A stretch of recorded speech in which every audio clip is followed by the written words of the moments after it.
Il-Partit Laburista jinkoraġixxi l-investiment dirett barrani fil-qasam diġitali b'mod speċjali minn kumpaniji Ewropej li jrendi f'ġid ekonomiku u ħolqien ta' aktar impjiegi ta' kwalità.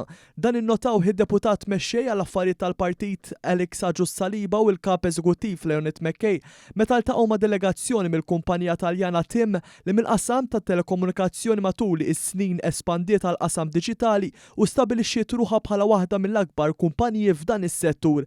Il-kap taqsima internazzjonali tal-iżvilupp kummerċjali ta' TIM Attilio Somma għal il-kumpanija Taljana qed tesplora l-possibiltajiet li tinvesti f'pajjiżna fl-oqsma diġitali bi proġetti marbutin mal-konnettività, is-cyber security u l-intelligenza artifiċjali. Żied jgħid li l-kumpanija diġà ħadmet fuq l-iżvilupp ta' chatbot bil-Malti bl-użu tal-AI u issa tixtieq tkompli tesplora opportunitajiet oħrajn fuq proġetti diġitali fi sferi oħrajn f'pajjiżna. We have already implemented some important projects like the chatbot in Maltese language, and we hope, with the strong support also of the institution, to continue to implement and transfer our solution for digital transformation process in Malta.